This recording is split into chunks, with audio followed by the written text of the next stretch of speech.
नमस्कार दोस्तों, आप सभी स्टूडेंट का मौर्या बायोलॉजी क्लास में स्वागत है। प्यारे बच्चे, कुछ दिन से क्लास नहीं देने का कारण था बच्चे कि जो लैब स्टूडियो था बच्चों ये कंप्लीट नहीं हुई थी। कुछ टेक्निकल इशू के कारण बच्चों वो में कुछ इशू आ गया था, जिसके कारण बच्चों लैब रेगुलर रूप से नहीं दे रहे थे बच्चों। इसलिए बच्चों टेंशन लेने की बात नहीं है बच्चों। जो आपसे प्रॉमिस किए थे बच्चों कि आपको सब्जेक्टिव लॉन्ग क्वेश्चन और शॉर्ट कराएंगे बच्चों, और उसके साथ साथ ऑब्जेक्टिव का तैयारी संपूर्ण कराएंगे बच्चों क्रैश कोर्स के माध्यम से। फिर से बच्चों आज हम आ चुके हैं, और आज जो भी बच्चों सब्जेक्टिव के अंदर जो भी क्वेश्चन बचा हुआ था आज उसको कंप्लीट कर लेते हैं। यानी लॉन्ग क्वेश्चन कुछ बचा हुआ था उसको हम लोग आज कंप्लीट कर लेते हैं बच्चों। और इसके बाद कल से आपको रेगुलर रूप से बच्चों ऑब्जेक्टिव देखने को मिलेगी, और ऑब्जेक्टिव कल से आपको रेगुलर रूप से चैप्टर वाइज ऑब्जेक्टिव देंगे बच्चों, और वो भी चैप्टर वाइज में सिलेक्टिव ऑब्जेक्टिव जो आपको पूछा जाएगा बच्चों बोर्ड एग्जाम के अंतर्गत, वही ऑब्जेक्टिव आपको कराया जाएगा बच्चों। मात्र 500 ऑब्जेक्टिव, 4 से 500 ऑब्जेक्टिव कराएंगे बच्चों, और कहीं ना कहीं बच्चों आपको उसी से ऑब्जेक्टिव देखने को मिलेगी। और कल से बच्चों हो सकता है कि रेगुलर रूप से बच्चों 2 लेक्चर देखने को मिलेगा। एक हो सकता है दिन में बच्चों 11-12-1 बजे के लमसम देखने को मिलेगा, और बच्चों एक शाम में आपको 6 बजे से लेक्चर देखने को मिलेगी बच्चों। तो अब कंटिन्यू रूप से आपको लेक्चर दिया जाएगा बच्चों। अब आपको किसी प्रकार का टेंशन बात नहीं है बच्चों। तो आप जितने भी बच्चों हम आपको लेक्चर दे चुके थे, आशा करते हैं वो सभी लेक्चर आप लोग देखे होंगे बच्चों, कंप्लीट कर चुके होंगे बच्चों। तो आज से बच्चों आज का जो लेक्चर क्रैश कोर्स का बच्चों जो इंपॉर्टेंट क्वेश्चन का करा रहे थे बच्चों, आज 17वां लेक्चर होगा, क्योंकि 16वां लेक्चर तक हम कंप्लीट कर चुके थे। आइए बच्चों हम आज फिर से आज से शुरुआत करते हैं 17वां लेक्चर से। सभी बच्चे ज्वाइन करेंगे और सभी बच्चे कॉपी पेन लेकर बैठेंगे, ताकि जो भी क्वेश्चन बच गया था बच्चों तो आज हम लोग कंप्लीट कर लेते। तो आइए बच्चों, पहला क्वेश्चन आपके स्क्रीन पर है बच्चे। इस क्वेश्चन की बात हम लोग आज करने वाले हैं। ये रहा बच्चों आपका पहला क्वेश्चन, और पहला क्वेश्चन की जब हम बात करेंगे बच्चों, पहला क्वेश्चन है 7वां चैप्टर से ये क्वेश्चन है बच्चों। कई बार ये क्वेश्चन पूछा गया है बोर्ड एग्जाम के अंतर्गत। इस क्वेश्चन पर हम लोगों को क्या करना है बच्चों, बात करनी है। ये क्वेश्चन है बच्चे कि डार्विन का प्राकृतिक वर्णवाद क्या है, चर्चा कीजिए। आपसे पूछा जाएगा बच्चों डार्विन का प्राकृतिक वर्णवाद क्या है, इस पर हमें चर्चा करना है, इस पर हमें संवाद करने की बात है बच्चों। क्या संवाद करना है, क्योंकि में पूछा गया क्वेश्चन है बच्चों। तो सबसे पहली हम बात आपसे करेंगे बच्चों, यहाँ से 2 नंबर में भी क्वेश्चन आपको पूछा जा सकता है। क्या पूछा जा सकता है कि डार्विन का प्राकृतिक वर्णवाद करे, 2 नंबर में भी पूछा गया बच्चों। तो चर्चा लंबा हमें करना है, क्योंकि 5 नंबर में जब भी आपको क्वेश्चन पूछा जाएगा बच्चों, कम से कम 120 वर्डों में आपको लिखना जरूरी हो जाती है बच्चों। तो बात करेंगे बच्चों, चार्ल्स डार्विन द्वारा प्रस्तुत प्राकृतिक वर्णवाद एक जैविक सिद्धांत है। कैसी सिद्धांत है बच्चों, कहेंगे जैविक सिद्धांत है, तो जीवों के विकास और विविधता को समझाने के लिए उपयोग किया जाता है। यानी जीवों की जब विकास करेंगे, विकास की बात करेंगे बच्चों, विविधता का मतलब होता अंतर, यानी अलग अलग असमानता की बात करते हैं, तो याद रखिएगा इसको समझाने के लिए उपयोग किया जाता है। यह सिद्धांत कहता है कि जीवों की आबादी में जीवों की आबादी में विभिन्न प्रकार के जीन और यानी जीन और विशेषताएं होती है, और इनमें कुछ विशेषताएं जीवों को अपने पर्यावरण में अनुकूल करने में मदद करती है बच्चों। यानी कौन सी सिद्धांत हमें, जैविक सिद्धांत हमें इन बातों को सिखाती है बच्चों। तो ये बात याद रखेंगे। अब हम बात करेंगे प्राकृतिक वर्णवाद के मुख्य बिंदु।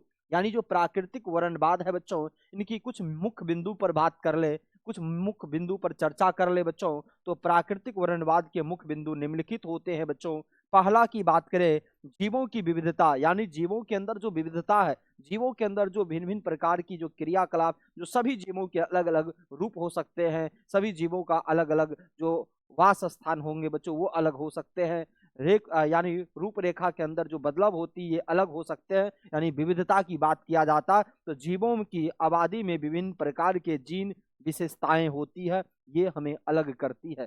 दूसरा, अनुकूलन की बात करें तो अनुकूलन जीवों की विशेषताएं उन्हें अपने पर्यावरण में अनुकूलन करने में मदद करती है। और तीसरा बच्चों आपको याद रखना है क्या, कि प्राकृतिक, याद रखिएगा 1 मिनट बच्चों, कि प्राकृतिक चयन की बात करेंगे तो जीवों की आबादी में सबसे, यानी जीवों की आबादी में सबसे अनुकूल जीवों का चयन होता है जो अपने पर्यावरण में सबसे अच्छी तरह से अनुकूल रह पाते हैं बच्चों, या कर पाते हैं। यानी जो भी जीव अपने पर्यावरण के अकॉर्डिंग या पर्यावरण में अपना जीवन यापन कर लेते अच्छे तरीका से बच्चों, तो यानी वो जीव उस अनुकूल माने जाते हैं। तो ये बात आपसे पूछा जाएगा बच्चों, बहुत इंपॉर्टेंट क्वेश्चन है। सभी बच्चे स्क्रीनशॉट लेना चाहते हैं तो फास्ट में स्क्रीनशॉट ले लेंगे बच्चों। ये रहा आपका 5 नंबर का क्वेश्चन 7वां चैप्टर से, डार्विन डार्विन का प्राकृतिक वर्णवाद क्या है, चर्चा कीजिए। तो ये याद रखेंगे सभी बच्चे।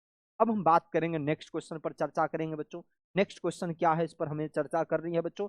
नेक्स्ट क्वेश्चन ये रहा बच्चों आपके स्क्रीन पर, इसको भी हमें समझने की जरूरत है बच्चों, इसको भी हमें जानने की जरूरत है। क्या है बच्चों, समझिएगा। मेगा स्पोरोजेनेसिस क्या है, मेगा स्पोर के विकास का वर्णन करे। सबसे आपसे पहले पूछा जाएगा, यहाँ से 2 नंबर में भी क्वेश्चन पूछा गया बच्चों और पूछा जा सकता है, मेगा स्पोरोजेनेसिस क्या है, या इसके साथ में आपको लगा दिया जाएगा, चर्चा कर देगा बच्चों कि मेगा स्पोर के विकास का वर्णन करे। यानी बच्चों इसको वर्णन भी पूछा जाएगा, तब आप 5 नंबर में इसका आसानी से जवाब दे सकते हैं बच्चे। तो क्या है बच्चों, इसको समझेंगे हम लोग कि मेगा स्पोरोजेनेसिस का एक प्रक्रिया है जिसमें मेगा स्पोर बनते हैं।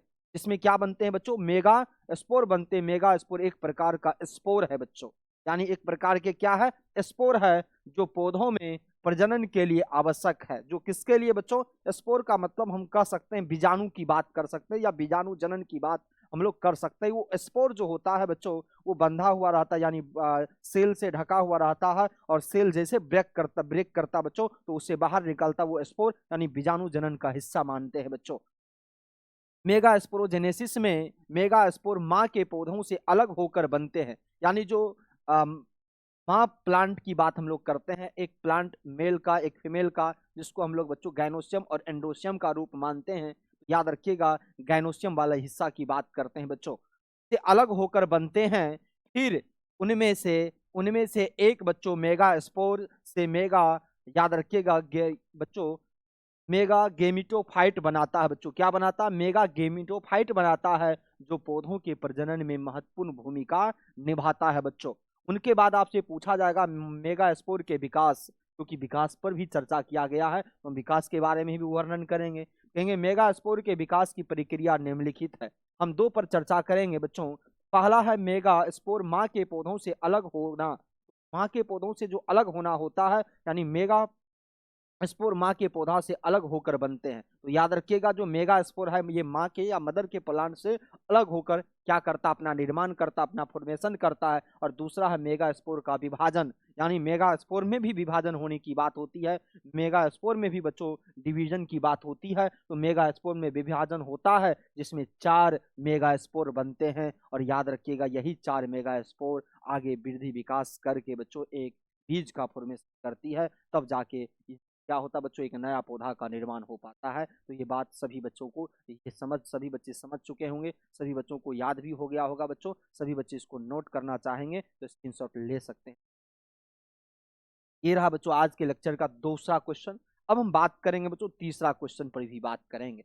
तीसरा क्वेश्चन आपके स्क्रीन पर ये रहा बच्चों, ये भी बहुत इंपॉर्टेंट क्वेश्चन है बच्चों। यहाँ से भी 2 नंबर और 5 नंबर दोनों क्वेश्चन पूछा जा सकता है आपको बच्चों। क्या है, हम क्वेश्चन को सबसे पहले पढ़ेंगे बच्चों, उसके बाद हमें आंसर की बात करना है बच्चों।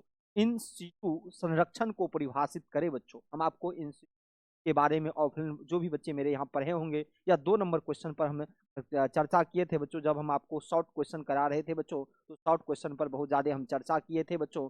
शॉर्ट क्वेश्चन के बारे में बताए थे, इन सीटू संरक्षण को परिभाषित करें, तो वहाँ भी हम परिभाषित किए थे इन सीटू संरक्षण के लिए क्या किया गया, यानी इस पर कुछ हमें बातों को लिखना है बच्चों। तो याद रखिएगा बच्चों, इन सीटू संरक्षण एक प्रक्रिया है जिसमें जैव विविधता को उसके प्राकृतिक आवास में संरक्षित किया जाता है। यानी जैव विकास को क्या किया जाता है बच्चों, जितने भी जैव विविधता को उनके प्राकृतिक आवास में संरक्षित करके सुरक्षित करके रखने की बात होती है बच्चों।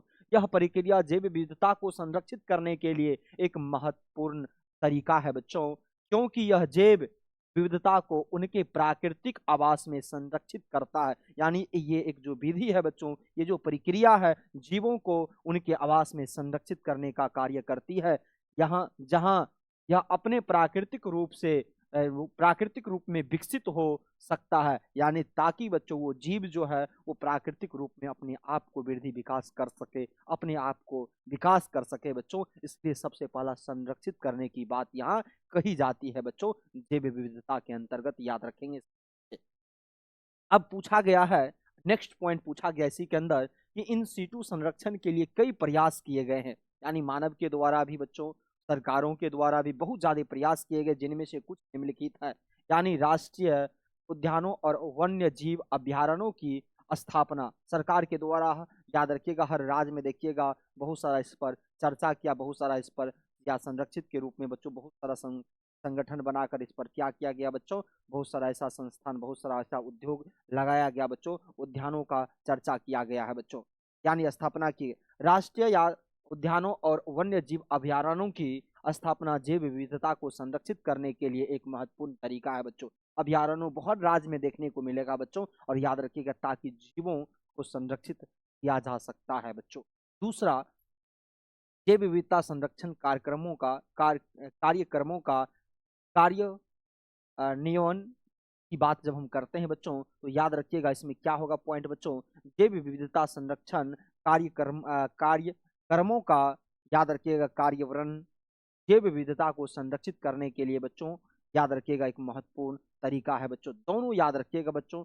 सबसे पहले कहा जाएगा कि राष्ट्रीय उद्यानों और वन्य जीव अभ्यारण्य की सरकार के द्वारा बच्चों हर राज्य के अंतर्गत स्थापित की जाती है। उसी तरह जैव विविधता संरक्षण कार्यक्रम जो कार्यक्रमों है बच्चों, उसको भी हर राज्य में क्या किया जाता है बच्चों, इसको स्थापित किया जाता है। और ये याद रखिएगा, ये बहुत ज्यादा बच्चों याद रखिएगा जीवों को संरक्षण के लिए इन पर बहुत ज्यादा मेहनत की जाती है, सरकार के द्वारा बहुत ज्यादा खर्च की जाती है, ताकि जीवों भी बच्चों याद रखिएगा संरक्षित रह सके। तो ये सभी बच्चे इस बात को याद रखेंगे।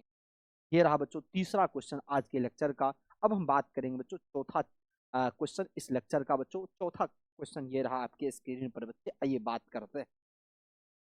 चौथा क्वेश्चन है बच्चों, डीएनए प्रतिकृत का वर्णन करे, एंजाइमों की भूमिका का वर्णन करे बच्चों। आपको हम पढ़ाए थे बच्चों, एक डीएनए है और एक डीएनए से प्रतिकृत यानी प्रतिलिपि की बात करते हैं। एक डीएनए से दो डीएनए बनने की जब बात होती है, या आरएनए, याद रखिएगा, डीएनए से बच्चों याद रखिएगा आरएनए बनने की बात हो, प्रोटीन वगैरह बनने की जब बात होती है, तब इस पर हम लोगों को चर्चा किए थे बच्चों। वही प्रतिकृत मतलब एक से दो बनने की जब बात होती है, तो इस पर हमें चर्चा करने को कहा जा रहा है बच्चों। ध्यान से सुनिएगा, डीएनए प्रतिकृत एक प्रक्रिया है में डीएनए की एक प्रति बनाई जाती है बच्चों। यानी डीएनए एक प्रक्रिया है जिसमें डीएनए की एक क्या बनाई जाती है, प्रति बनाई जाती है, जिसको कॉपी बोलते हैं बच्चों हम।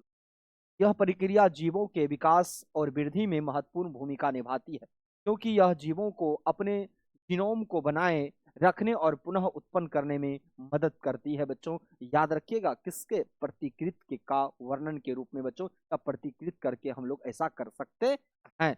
दूसरी बात बच्चों आपसे पूछा गया, भूमिका का भी वर्णन करना है। डीएनए प्रतिकृत की प्रक्रिया की बात जब हम करते हैं, जिनमें बहुत सारे क्रियाकलाप वर्क करता बच्चों, जिसको हम लोग एक तरह से मान सकते हैं एंजाइम का रूप बच्चों।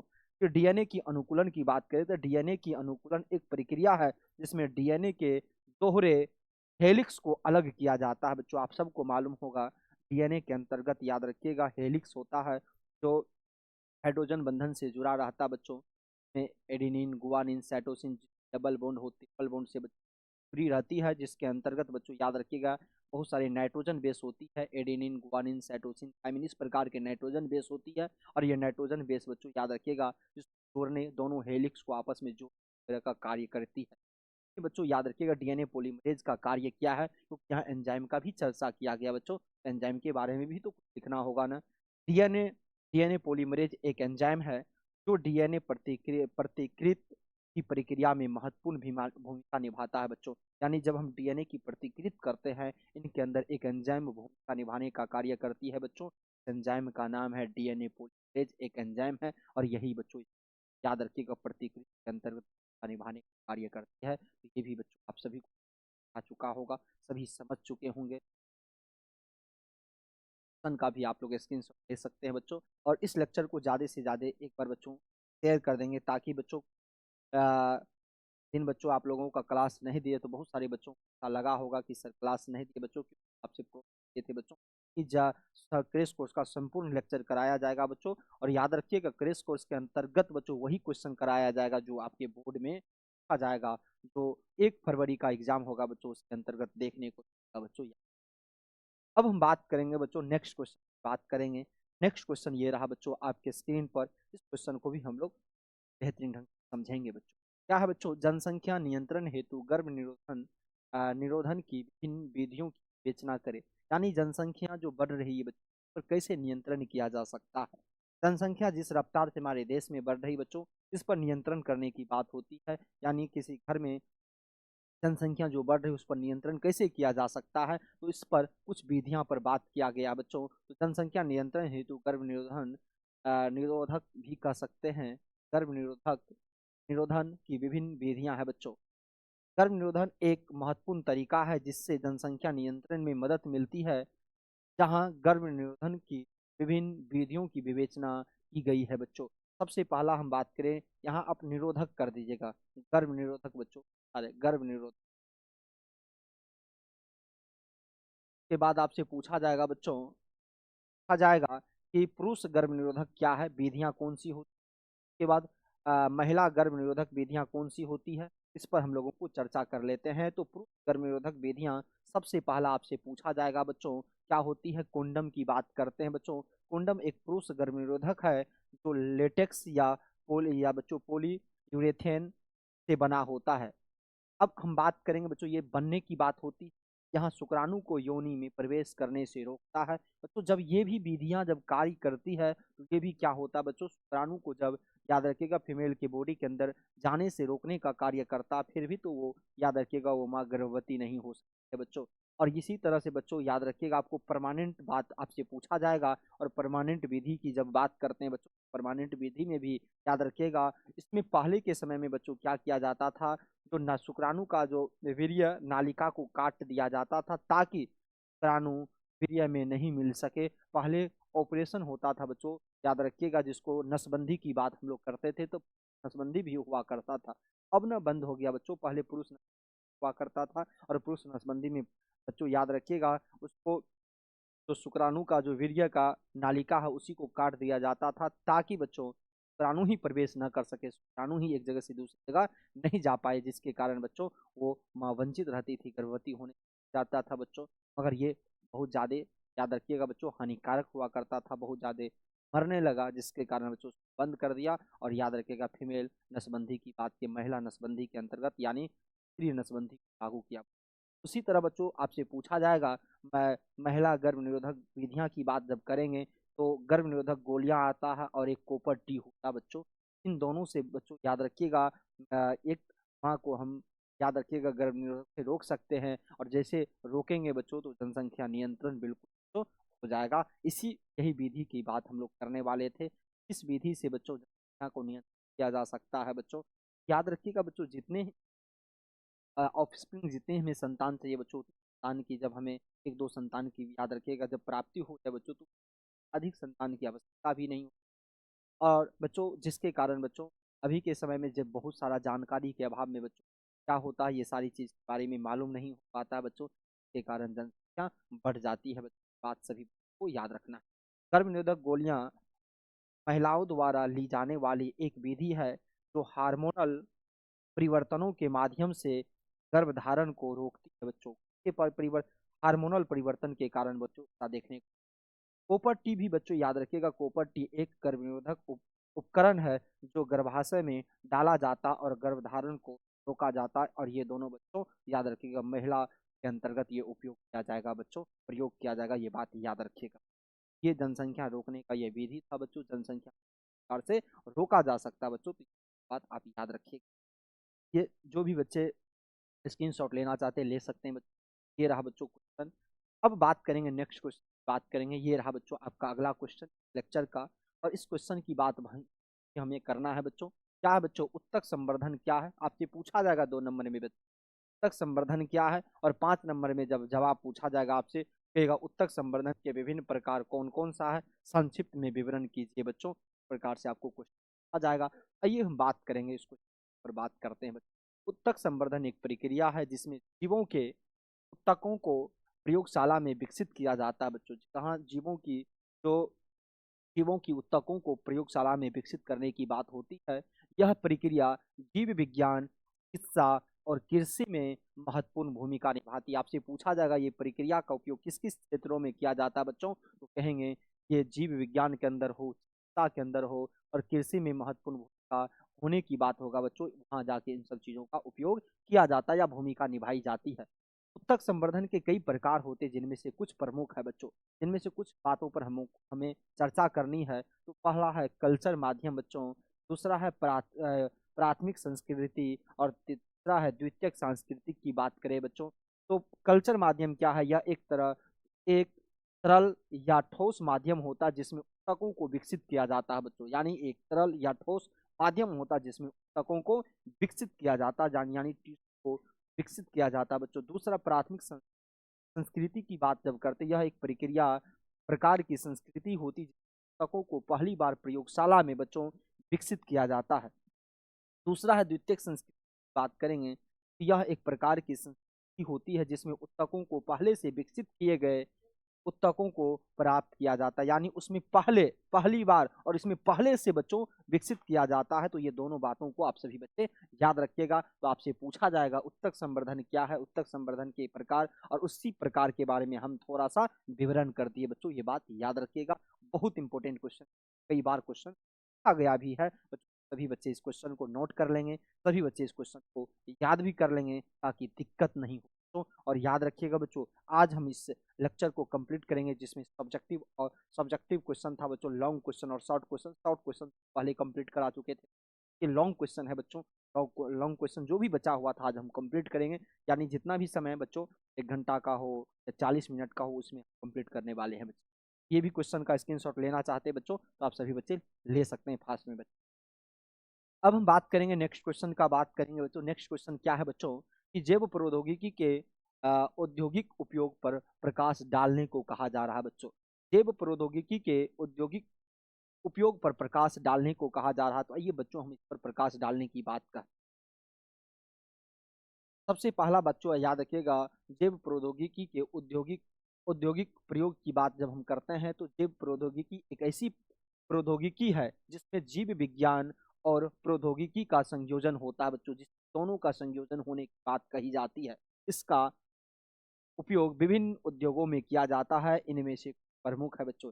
इनका जो उपयोग किया जाता है विभिन्न प्रकार के उद्योगों में किया जाता है बच्चों, विभिन्न प्रकार के जो उद्योग होता है उस क्षेत्रों में इन चीजों का प्रयोग किया जाता है बच्चों। तो फार्मासिटी वगैरह का नाम आप लोग सुने होंगे बच्चों, उनके अंतर्गत ये उद्योग में क्या किया जाता है बच्चों, याद रखिएगा। जैव प्रौद्योगिकी का उपयोग फार्मास्यूटिकल्स बच्चों याद रखिएगा, स्यूटिकल्स उद्योग में नई दवाइयों के विकास और उत्पादन में किया जाता है बच्चों।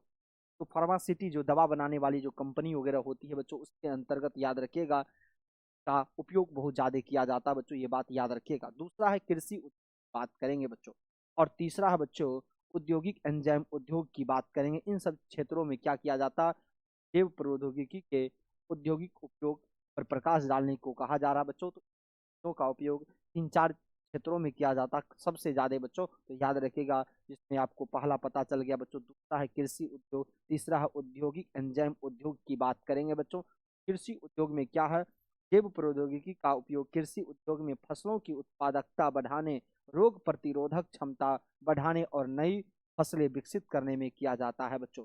तीसरा है बच्चों औद्योगिक एंजाइम उद्योग, तो जैव प्रौद्योगिकी का उपयोग औद्योगिक एंजाइम उद्योग में एंजाइमों के उत्पादन में किया जाता, जो विभिन्न उद्योगों में उपयोग यानी किया जाता बच्चों। तो याद रखिएगा जैव प्रौद्योगिकी के औद्योगिक औद्योगिक उपयोग पर प्रकाश हम लोग डाल चुके हैं बच्चों। इनमें से तीन क्षेत्र में का, एक मेडिसिन क्षेत्र में बच्चों, एक कृषि क्षेत्र में और एक एंजाइम से रिलेटेड बात पर हम लोग चर्चा करेंगे बच्चों। तीनों पर चर्चा हम लोग कर चुके हैं बच्चों।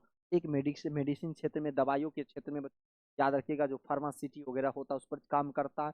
कृषि उद्योग के अंतर्गत, और तीसरा बच्चों औद्योगिक एंजाइम उद्योग पर कार्य करता है।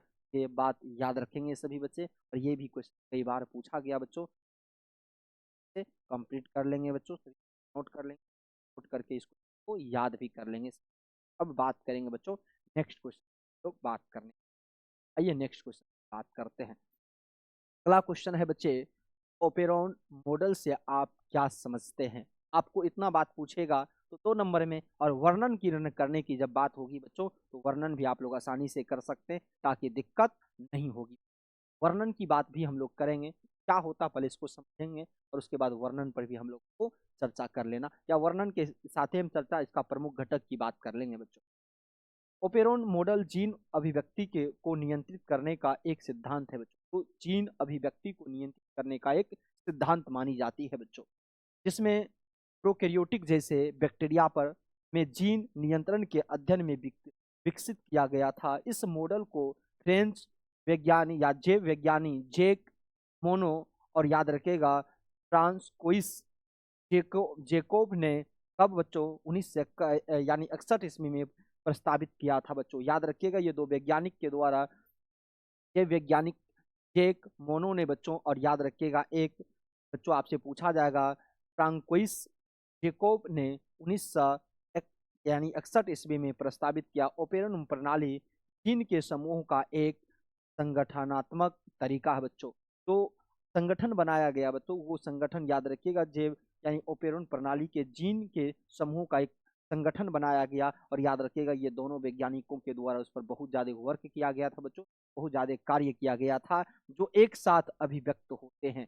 दोनों बच्चों जैसे कार्य किया गया तो इसको संगठन बनाकर एक संगठन खड़ा किया, एक तरीका, ताकि वो और डेवलप हो सके और याद रखिएगा एक साथ अभिव्यक्त हो सके, और जिनका नियंत्रण एक सामान्य यानी प्रोमोटर या प्रमोटर नहीं बच्चों, प्रोमोटर होगा, प्रोमोटर द्वारा किया जाता बच्चों। किसके द्वारा किया जाता? प्रोमोटर के द्वारा किया जाता है।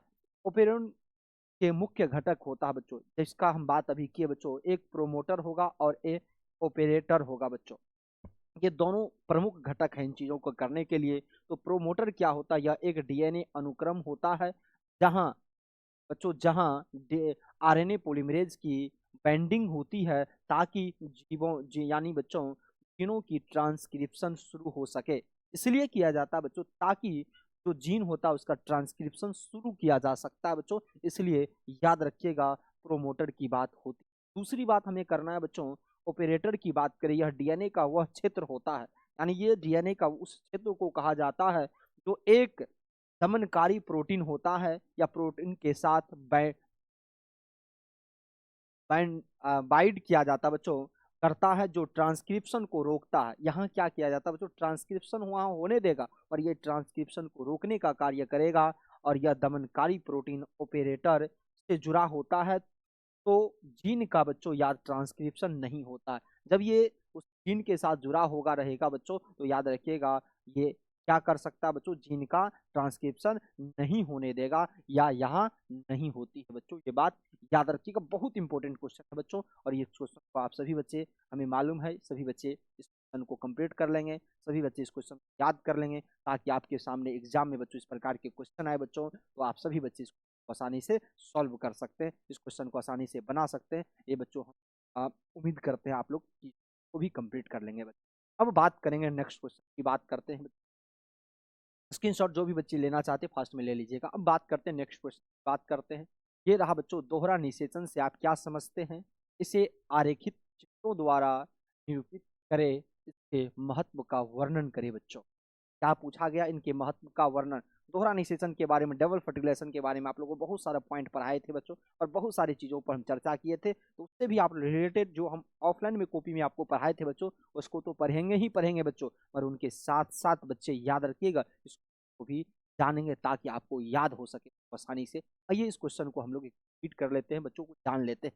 दोहरा निषेचन की बात जब करते हैं, डबल फर्टिलाइजेशन की जब बात करते हैं, एक महत्वपूर्ण जैविक प्रक्रिया मानी जाती है बच्चों, जो फूलों वाले पौधों, याद रखिएगा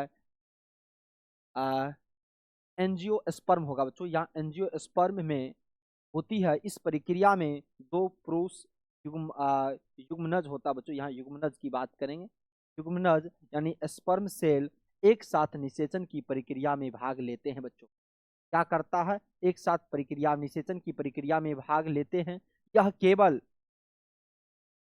एंजियो होगा बच्चों, एंजियोस्पर्म, एगियोस्पर्म नहीं होगा, एंजियोस्पर्म में होती। ये जो प्रक्रिया होती है बच्चों कहाँ होती है? ये याद रखिएगा, एंजियोस्पर्म में होती है और इनके द्वारा भ्रूण यानी एम्ब्रियो और याद रखिएगा एंडोस्पर्म दोनों का निर्माण होती है। आपको हम पढ़ाए थे बच्चों, ये जो प्रक्रिया होती है दोहरा निषेचन के अंतर्गत दो पुरुष होने की बात होती है बच्चों, और दो पुरुष होने की जब बात होती है तो याद रखिएगा बच्चों एक साथ निषेचन की प्रक्रिया में भाग ले सकता है बच्चों। और याद रखिएगा आपको जब डबल फर्टिलाइजेशन की हम बात करते हैं बच्चों तो याद रखिएगा कि एंडोस्पर्म की बात जब करते हैं बच्चों तो याद रखिएगा बच्चों आपसे पूछागा भ्रूण कोश की बात होता है। भ्रूण कोश के अंतर्गत 8 केंद्रक होती है और याद रखिएगा 7 कोशिकाएं होती है।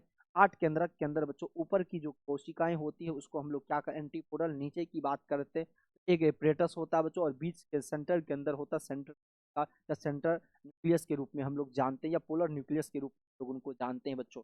तो जब पुरुष की बात हम लोग करते हैं बच्चों याद रखिएगा तो स्पर्म एंजियोस्पर्म की बात हम लोग करते हैं तो एंजियोस्पर्म जो होता है बच्चों याद रखिएगा प्रागनालिका से होते हुए, या कह सकते हैं बच्चों को मेल गेमिट प्रागनालिका से होते हुए याद रखिएगा पहली बार कहाँ से मिलेगा, किसको साथ मिलेगा बच्चों, एक सेल से मिलेगा। दूसरी बात जो होगा बच्चों प्रागनालिका से होते हुए याद रखिए सेंट्रल कोशिका से मिलता है। इसलिए बच्चों हम डबल फर्टिलाइजेशन की क्या वहाँ हुआ, और डबल फर्टिलाइजेशन की क्रिया के साथ साथ उसकी संलयन या त्रिनिषेचन की क्रिया भी कहते हैं। लास्ट में ये बात हम आपको पढ़ाए थे बच्चों। दोहरे निषेचन की प्रक्रिया की बात यहाँ पूछा जा रहा है। दोहरे निषेचन की प्रक्रिया या की प्रक्रिया में क्या होता, परागकण का स्त्री अंग तक पहुंचाना, यानी जब परागकण फूल के स्त्री अंग तक पहुंचता है तो वह अंकुरित होता है और पराग नालिका का निर्माण करता है और जो अंडकोश तक पहुंचाती है। अभी हम आपको बात किए बच्चों इस पर हम लोग चर्चा किए जो अंडाणु से जाकर मिलेगा।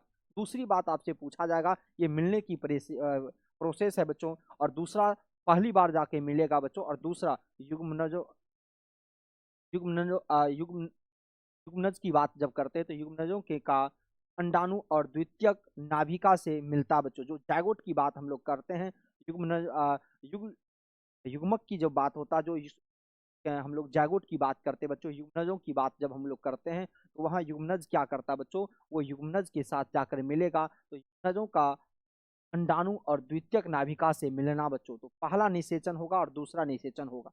पहली बार जब पहला बार मिलेगा तो एक पुरुष युग्मज होगा बच्चों, एक युग्मनज की भी बात हम लोग यहाँ कर सकते हैं, 9 लगा सकते हैं। अंडाणु यानी एक सेल के साथ मिलकर जायगोट यानी बच्चों युग्मनज कोशिकाओं का निर्माण करता जो भविष्य में भ्रूण यानी एम्ब्रियो में विकसित होता जब पहली बार होगा बच्चों। हम आपको बोले कि जो पहली बार बच्चों मेल गेमिट या मेल युग्मक जब प्रागनालिका से होते हुए याद रखिएगा एक सेल से जाकर मिला बच्चों, एक सेल से कौन बच्चों याद रखिएगा पुरुष युग्मक जाके मिला बच्चों, यहाँ युग्मके होगा बच्चों, युग्मक जाकर मिला। और दूसरा बार बच्चों याद रखिएगा पुरुष युग्मक होगा। पुरुष युग्मक अंडकोश के द्वितीयक नाभिका या सेकेंडरी न्यूक्लियस के साथ मिलकर जो स्पर्म यानी बच्चों स्पर्म का निर्माण करता है जो भ्रूण के विकास के लिए पोषण प्रदान करता है बच्चों। तो इस दोनों प्रक्रिया को हम लोग नाम क्या देते हैं बच्चों, डबल फर्टिलाइजेशन की क्या कहते हैं, क्या कहते हैं बच्चों, फिर से समझिएगा बच्चों। यानी आपसे पूछा जाएगा जब हम बात करेंगे बच्चों युग्मकों की या युग्मनजों का अंडाणु और द्वितीयक नाभिका से मिलना बच्चों, जैसे द्वितीयक नाभिकाओं से मिलेगा बच्चों दो प्रक्रियाएं होती। एक बार तो अंड कोशिका के साथ ये पहली क्रियाएं कर चुकी है। बार जब हम बात करते हैं तो पहला निषेचन दूसरा निषेचन, पहला निषेचन जब होता है तो प्राग नालिका से होते हुए पहले एक सेल से मिलता है तो प्रथम निषेचन की क्रिया हो गई बच्चों। फिर क्या होता बच्चों कि प्राग नालिका से होते हुए दूसरा युग्मक की बात करें पुरुष का, प्राग नालिका से होते हुए द्वितीयक यानी बच्चों किससे बच्चों पोलर न्यूक्लियस से जाकर मिलता है तो याद रखिएगा बच्चों वहां जाके डबल फर्टिलाइजेशन की क्रिया को पूरा कर लेती है बच्चों। और लास्ट में जब ये पूरा प्रक्रिया हो जाती है बच्चों तो निषेचन के रूप में हम लोग जानते हैं। तो ये सभी बच्चों को ये बात याद होनी चाहिए बच्चों, को सभी बच्चे कंप्लीट कर लेंगे। अब बात करेंगे बच्चों नेक्स्ट क्वेश्चन बात करेंगे। नेक्स्ट क्वेश्चन क्या है बच्चों, इस पर हम लोगों को चर्चा करना यही रहा बच्चों, यही प्रोसेस है बच्चों। याद रखिएगा परागकण पोलन ग्रेन की जब हम बात करते तो पोलन ट्यूब की बात करेंगे बच्चों, तो प्राग नालिका से होते हुए जाएगा और प्राग नालिका से तो फर्स्ट फर्टिलाइजेशन हुआ, फिर सेकंड फर्टिलाइजेशन हुआ, फर्स्ट फर्टिलाइजेशन के अंदर जायगोट की बात जो होती है बच्चों, और जायगोट की बात जब होती है बच्चों तो वही कन्वर्ट हो जाएगा एम्ब्रियो के अंदर। और यहाँ बच्चों याद रखिएगा एंडोस्पर्म यानी त्रिनिषेचन या 3N के रूप में कन्वर्ट हो जाएगा। तो हमें पूछा गया यही बच्चों डबल फर्टिलाइजेशन, तो पहला बार फर्टिलाइजेशन, सेकेंड बार फर्टिलाइजेशन, और इसी को हम लोग डबल फर्टिलाइजेशन के रूप में हम लोग जानते हैं। तो परागकण जो होता है वो पोलन ग्रेन के रूप, पोलन ट्यूब के अंदर पराग नालिका से होते हुए जाएगा। जब जाएगा तो पहला बार जाएगा तो एक सेल से मिलेगा, दूसरा बार जाएगा तो पोलर न्यूक्लियस से मिलेगा, और यही दोनों बार मिलने की प्रक्रिया को हम लोग नाम क्या देंगे बच्चों, देंगे डबल फर्टिलाइजेशन की क्रिया। क्योंकि स्ट्रक्चर आपसे पूछा गया, ये स्ट्रक्चर आप सभी बच्चे याद रखिएगा, क्योंकि हम आपको स्ट्रक्चर पढ़ा चुके हैं बच्चों ऑफलाइन में, आप सभी बच्चे उसको कर सकते हैं। ये बात करेंगे, नेक्स्ट क्वेश्चन की बात करेंगे बच्चों। नेक्स्ट क्वेश्चन है सूक्ष्म जीव क्या है, मानव कल्याण में इनकी भूमिका का वर्णन करें। यानी सूक्ष्म जीव की बात करें जिसको हम लोग नग्न आंखों से बच्चों नहीं देख सकते, इसको देखने के लिए हमें माइक्रोस्कोप की बात करते हैं। माइक्रोस्कोप यदि आपसे पूछा जाएगा सूक्ष्म बच्चों सूक्ष्म जीव विज्ञान के अंदर इन चीजों को पढ़ते हैं, यानी माइक्रोबायोलॉजी के अंतर्गत पढ़ते हैं। और आप सबको मालूम होगा माइक्रोबायोलॉजी का पिता आपसे पूछा जाएगा तो एंटोनी वान ल्यूनहुक को कहते हैं बच्चों। याद रखिएगा इन्हीं के द्वारा इन पर बहुत ज्यादा बच्चों इनके पास ही पूरा नॉलेज था किसके बारे में, माइक्रोबायोलॉजी के बारे में नॉलेज। तो माइक्रोबायोलॉजी के अंतर्गत चीजों को पढ़ते हैं जो जितने भी सूक्ष्म है बच्चों से पढ़ते हैं बच्चों, सभी बैक्टीरिया को पढ़ते हैं। तो बैक्टीरिया जो पढ़ते हैं बच्चों वो मानव के लिए या कवक मानव के लिए, प्रोटोजोआ मानव के लिए किस प्रकार मदद करता, मानव के लिए किस प्रकार कल्याणकारी चीज होता बच्चों, मानव को किस प्रकार वो मदद करता, किस प्रकार हेल्प करता, इस पर हमें चर्चा करने की बात है बच्चों। सूक्ष्म जीव जिसको हम लोग माइक्रो ऑर्गेनिज्म की बात करें बच्चों, वे जीवन रूप होते बच्चों, उनके अंदर भी तो जीवन की बात होती है, जिन्हें नग्न आंखों से नहीं देखा जा सकता है और इन्हें केवल सूक्ष्मदर्शी द्वारा ही देखा जा सकता, माइक्रोस्कोप। और माइक्रोस्कोप का खोज 1590 ईस्वी में हुआ, ये भी बात आपसे याद होनी चाहिए। देखा जा सकता है ये अत्यधिक छोटे होते हैं और विभिन्न प्रकार के होते हैं, बैक्टीरिया हो, वायरस हो, कवक हो, प्रोटोजोआ हो, और कुछ प्रकार के शैवाल सूक्ष्म जीव प्रकृति के विभिन्न हिस्सों में जैसे जल, मतलब वायु, मिट्टी, यहाँ तक कि हमारे शरीर में भी पाए जाते हैं। तो ये सूक्ष्म और जिसको हम लोग नग्न आंखों से नहीं देख सकते, बल्कि इनको देखने के लिए हमें याद रखेंगे बच्चों किसका उपयोग करेंगे, माइक्रोस्कोप का उपयोग करना होगा बच्चों। अब ये हमारे लिए किस प्रकार लाभदायक का चीज है, किस प्रकार हमें मदद करती है, किस प्रकार हेल्प करती है, इस पर हमें बात करनी है बच्चों। मानव कल्याण में सूक्ष्म जीवों की भूमिका, यानी सूक्ष्म जीवों की भूमिका मानव जीवन में अत्यंत महत्वपूर्ण है बच्चे। ये केवल हानिकारक नहीं होते बल्कि कई मामलों में ये मानव कल्याण में भी सहायक होते हैं। नीचे सूक्ष्म जीवों की कुछ प्रमुख भूमिका दी गई है, हम अभी बात कर लेंगे बच्चों। स्वास्थ्य और चिकित्सा में योगदान भी करता है। एंटीबायोटिक्स का निर्माण में बच्चों याद रखिएगा सूक्ष्म जीव का बहुत बड़ा रोल है बच्चों, बहुत बड़ा योगदान है। दूसरी बात टीकों का निर्माण में भी बच्चों बहुत बड़ा योगदान है बच्चों, ये भी बात आप सभी बच्चों को याद रखने की है। यानी एंटीबायोटिक का निर्माण कुछ बैक्टीरिया और कवक से प्राप्त पदार्थों का उपयोग औषधियों के रूप में किया जाता है जैसे कि पेनिसिलिन की बात करें जो बैक्टीरिया संक्रमण को रोकने में मदद करता है बच्चों। इस क्षेत्र में क्या सूक्ष्म जीव का उपयोग हुआ या नहीं हुआ बच्चों। दूसरी बात आपसे पूछा जाएगा टीकों का निर्माण, जो वैक्सीन होता है बच्चों, वैक्सीन जिसको हम लगाते हैं जैसे कोरोना का वैक्सीन वगैरह, पोलियो का वैक्सीन वगैरह लगाते हैं, तो इसमें भी बच्चों याद रखिएगा कहीं ना कहीं जीवों का बहुत बड़ा योगदान है। यानी जितने भी वैक्सीन बनता, बहुत सारे वैक्सीन सूक्ष्म जीवों के कारण बनता है बच्चों, तो याद रखिएगा सूक्ष्म जीवों का उपयोग विभिन्न बीमारियों के टीकों बनाने में किया जाता है। जैसे कि पोलियो की बात कर लेंगे बच्चों, जैसे कि हेपेटाइटिस की बात कर लेंगे, मलेरिया के टीके, और इन सब टीकों को बनाने के लिए कहीं न कहीं बच्चे सूक्ष्म की आवश्यकता होती है, हमें जरूरत होती है, और यही सूक्ष्म जीव के कारण बच्चे आप याद रखेंगे। यानी टीकों का निर्माण होता है, एंटीबायोटिक का निर्माण होता है। तो आपको पता चल गया बच्चों मानव को किस प्रकार ये मदद करती है, मानव के कल्याण में किस प्रकार से हेल्प करती है, ये बात सभी बच्चों को पता चल गया बच्चों। आइए बात करेंगे बच्चों नेक्स्ट क्वेश्चन बात करने वाले अब हम लोग हैं, जो भी बच्चों के साथ लेना है बच्चों लेते हैं। ये रहा बच्चों, अब मेरे हिसाब से हमको लगता लास्ट क्वेश्चन है इस लेक्चर का बच्चों, इस लेक्चर का ये लास्ट क्वेश्चन है। अब इस क्वेश्चन को भी हम लोग जान लेते, कायिक प्रबंधन क्या है।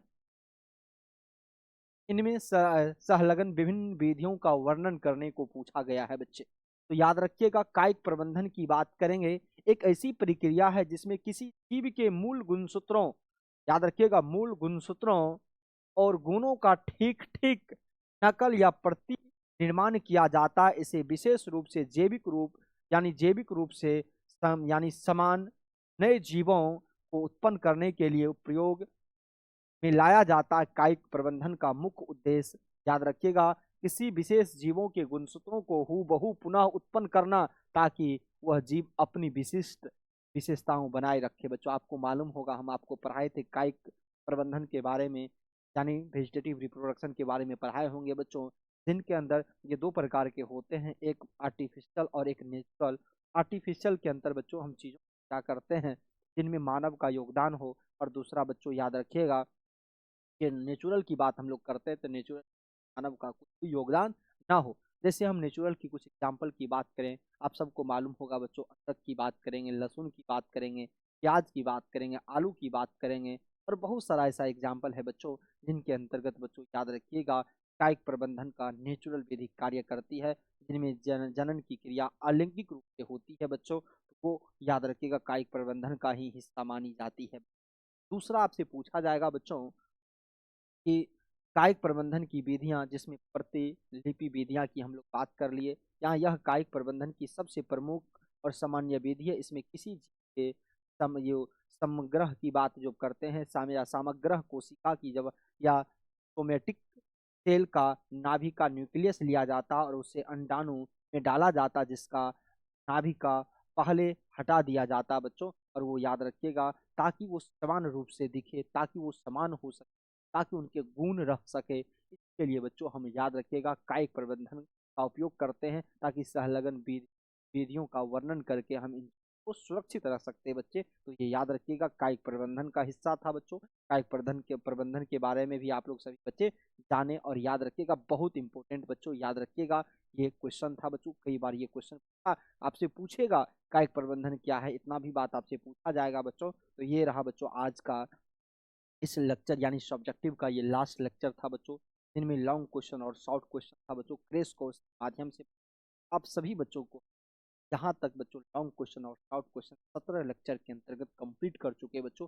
यानी जो भी बच्चों बोर्ड के अंतर्गत एग्जाम में पूछा जाएगा, जो भी बोर्ड के अंदर को देखने को मिलेगा क्वेश्चन, यहाँ से एक भी आपको, याद रखिएगा, नहीं छूटेगा। कब कब नहीं छूटेगा? जब इस आप कंप्लीट कर लेंगे, पूर्ण रूप से याद कर लेंगे, समझते हुए पढ़ लेंगे, एक भी क्वेश्चन याद रखिए, सभी क्वेश्चन इसी लेक्चर से देख। तो आप सभी बच्चों, यही उम्मीद है बच्चों कि सभी बच्चे इसको पूर्ण रूप से कर लेंगे। जितने भी लेक्चर सब्जेक्ट का लॉन्ग शॉर्ट कराए बच्चों, सभी क्वेश्चन आप लोग ईमानदारी पूर्वक से कंप्लीट कर लेंगे बच्चों, और कल आप लोगों को लेकर आएंगे रेगुलर रूप से बच्चों। आपका समय पास आ चुका है बच्चों। आशा करते हैं आप सभी बच्चे बहुत मेहनत तैयारी कर रहे होंगे, दिन रात मेहनत करते होंगे बच्चों, ताकि आप सफल हो सके। इसके लिए बच्चों आप सभी बच्चों को तहे दिल से बच्चों बहुत बहुत बधाई हो, बहुत क्या हो, आप सभी तैयारी कर रहे हैं। तैयारी करनी भी चाहिए ताकि आपका भविष्य सफल हो सके।